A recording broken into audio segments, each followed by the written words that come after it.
आज हम वीडियो देखेंगे कि जो शादियों में आपने देखा होगा लोग बंदूक से गोली छुटाते हैं खुशी के मौके पे, तो वो गोली आखिर जाती कहाँ है?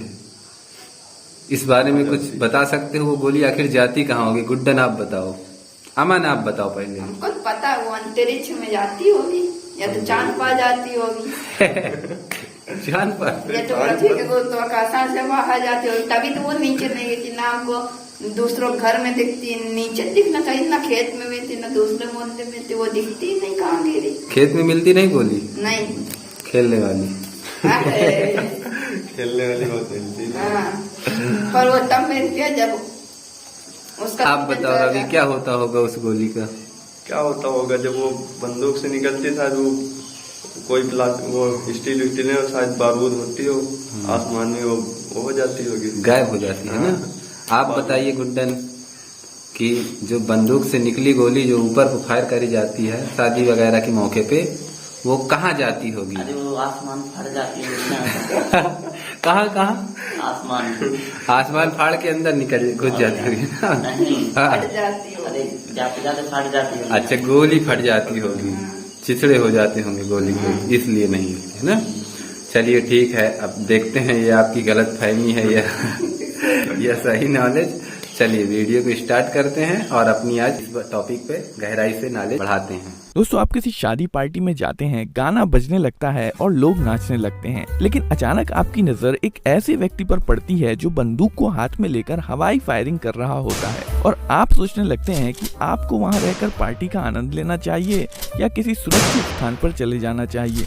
चाहे किसी की शादी हो, जन्मदिन समारोह हो या नए साल का जश्न के दौरान गोली चलाना न केवल भारत में बल्कि रूस, अमेरिका, पाकिस्तान, अफगानिस्तान के अलावा अन्य कई देशों में आम बात है।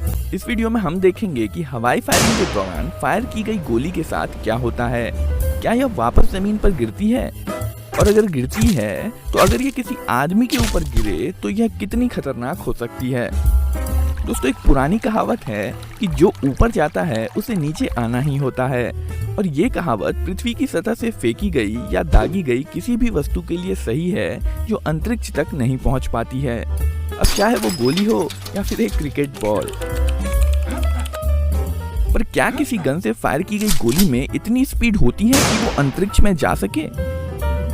अगर ये मान लें कि पृथ्वी पर कोई वायुमंडल नहीं है, तो पृथ्वी की सतह से किसी भी चीज को अंतरिक्ष में पहुंचने के लिए उसे कम से कम 11.18 किलोमीटर प्रति सेकंड की वेलोसिटी से फेंकना होता है, जिसे एस्केप वेलोसिटी कहते हैं। पर हमारे पास जो सबसे तेज कारतूस है .22 स्विफ्ट, उसे केवल 1.25 किलोमीटर प्रति सेकंड की वेलोसिटी से ही फायर किया जा सकता है, जो एस्केप वेलोसिटी से लगभग 9 गुना कम है। इसलिए अगर ये मान लिया जाए कि पृथ्वी पर कोई वायुमंडल नहीं है, तब भी गोली पृथ्वी के गुरुत्वाकर्षण से बच नहीं पाएगी और वापस पृथ्वी पर आ गिरेगी। लेकिन चूंकि पृथ्वी पर वायुमंडल है, इसलिए एयर रेजिस्टेंस के कारण गोली की अधिकतम ऊंचाई और भी बहुत कम हो जाती है। यहाँ तक कि कारतूस के बारूद में होने वाला ब्लास्ट गोली को जिस अधिकतम वेलोसिटी तक एक्सलेट कर सकता है, अगर उस वेलोसिटी पे भी बुलेट को सीधे ऊपर की तरफ फायर कर दिया जाए, तब भी बुलेट पृथ्वी के वायुमंडल की सबसे निचली परत ट्रोपोस्फीयर को भी पार नहीं कर पाएगी। बंदूक की नली से गोली लगभग 600 से 900 मीटर प्रति सेकंड की स्पीड से बाहर निकलती है, जिसे मजल वेलोसिटी कहते हैं। जब एक AK-47 से फायर किया जाता है तो बुलेट की स्पीड 670 मीटर प्रति सेकंड के आसपास की होती है, जो कि ध्वनि की गति से लगभग दोगुनी है। एक गोली का वजन बस 5 ग्राम का होता है, जो लगभग 1 रुपए के सिक्के के बराबर होता है। पर गोली की इतनी ज्यादा वेलोसिटी के कारण इसमें 16 मंजिल इमारत से गिराई गई ईंट जितनी ऊर्जा होती है। ये ऊर्जा बस एक छोटी सी गोली में जमा रहती है, और इसलिए गोली त्वचा को भेद कर किसी को बुरी तरह से जख्मी या मौत के घाट उतारने में भी सक्षम होती है।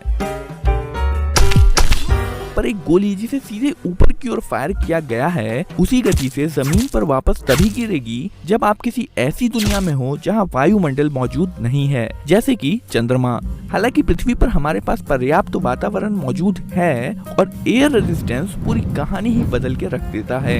जब गोली फायर की जाती है, तब बंदूक में होने वाले विस्फोट के प्रभाव में गोली बंदूक से बहुत तेज गति के साथ बाहर निकलती है, पर इसके बाद गुरुत्वाकर्षण और एयर रेजिस्टेंस के कारण इसकी गति धीमी होती चली जाती है और अंततः यह रुक जाती है। इसके बाद गोली नीचे गिरने लगती है और गुरुत्वाकर्षण बल इसे 9.8 मीटर प्रति सेकंड स्क्वायर के एक्सेलरेशन से इसकी गति को बढ़ाने लगती है।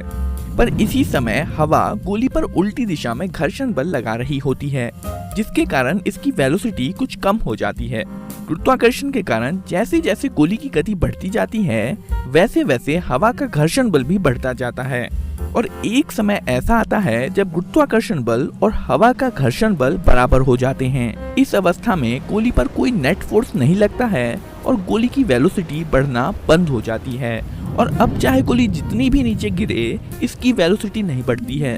ये वेलोसिटी गोली की आखिरी वेलोसिटी है, जिसे टर्मिनल वेलोसिटी कहते हैं। गोली धरती पर भी इसी टर्मिनल वेलोसिटी से गिरती है।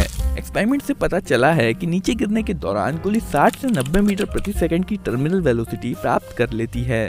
बुलेट जिसे कि सीधे ऊपर की ओर फायर किया गया था, अगर वह मुंह के बल बिना हिले डुले गिरे तो इसकी गति काफी ज्यादा हो सकती है, पर आमतौर पर ऐसा नहीं होता है, जिसके कारण इसकी गति काफी कम हो जाती है।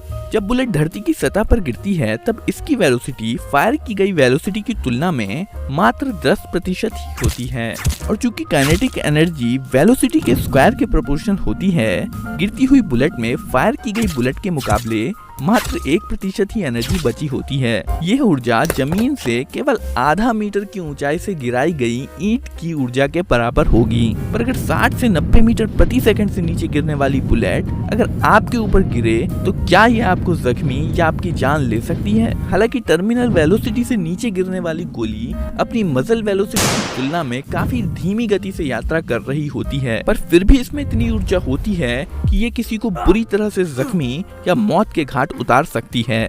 मानव त्वचा को भेदने के लिए बुलेट में जो मिनिमम वेलोसिटी होनी चाहिए वो है 40 से 50 मीटर प्रति सेकंड। वहीं हड्डी को भेदने के लिए बुलेट की मिनिमम वेलोसिटी 60 मीटर प्रति सेकंड होनी चाहिए। नीचे गिरने के दौरान बुलेट की वेलोसिटी 180 मीटर प्रति सेकंड तक पहुंच सकती है और इसलिए इन बुलेट्स में मानव शरीर को गंभीर नुकसान पहुंचाने की क्षमता होती है। 6 अप्रैल 2014 को लेबनान के सिडोन में 2 बच्चों की मां जो कि गर्भवती थी के सर पर एक आवारा गोली लगने से उसकी मौत हो गई। ये गोली उसके पड़ोस में हो रही शादी में फायर की गई थी। 12 अक्टूबर 2003 को सर्बिया के बेलग्रेड में शादी में आए मेहमानों ने गलती से 2 सीट वाले एक छोटे विमान को ही मार गिराया, जिसमें विमान में सवार लोग गंभीर रूप से घायल हो गए।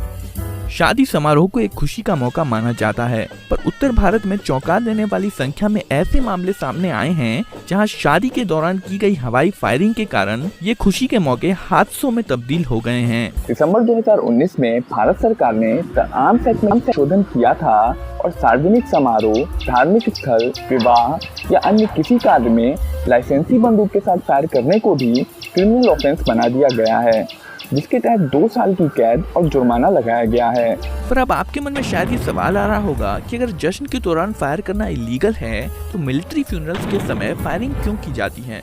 अगर ये इतना ही खतरनाक है तो हमारे यहाँ 21 तोपों की सलामी का रिवाज क्यों है? इसका जवाब बेहद आसान है। इन मौकों पर बिना गोली वाले कारतूस इस्तेमाल किए जाते हैं जो बस आवाज और धुआं करते हैं पर कुछ भी फायर नहीं करते हैं। दोस्तों ये वीडियो आपको कैसी लगी कमेंट करके जरूर बताइए और वीडियो को लाइक, चैनल को सब्सक्राइब जरूर कर दीजिए। दोस्तों पहले हमें पता था कि आसमान में गोली आती फट जाती उसकी तो वीडियो देखने के बाद हमें पता चला कि आसमान से गोली आती है किंतु वायुमंडल कारण स्लो हो जाती है, किंतु व्यक्ति के लगने से व्यक्ति को घायल हो सकते हैं, इसलिए शादी विवाह में पाबंदी लगा दी है। शादी विवाह में पाबंदी लगा दे पाबंदी लगा दे तो शादी कि गोली बंदूक शादी विवाह में पाबंदी लगा दी जाए कि गोलीबाजी में पाबंदी लगा दी जाए। पाबंदी शादी विवाह में लगानी चाहिए ना, पाबंदी कर दो भाई, शादी विवाह करना गलत बात है, इससे आदमी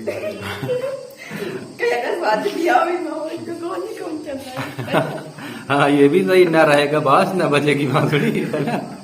दोस्तों मुझे पहले ये लगता था कि जो बंदूक से गोली निकलती है वो आसमान में जाके छोटे छोटे कणों में बिखर जाती है, पर मुझे वीडियो देखने के बाद ये पता चला कि ये आसमान में बिखरती नहीं, किंतु वो नीचे वापस आती है, पर इसकी रफ्तार थोड़ा धीमी हो जाती है। अगर ये किसी व्यक्ति के ऊपर गिर जाए तो व्यक्ति घायल भी हो सकता है। अगर शादी ब्याह में इसका उपयोग करना है तो बिना गोली वाली कारतूस का इस्तेमाल करें, जिससे सिर्फ आवाज होती है और कुछ नहीं। अब मुझे पहले लगता था कि ये जो गोलीगंज लिखा है वो सीधे अंतरिक्ष में जाती है, या अब पता चला कि ये पृथ्वी की सबसे छोटी परत को भी नहीं पार कर पाती, ये वहीं से नीचे आ जाती है।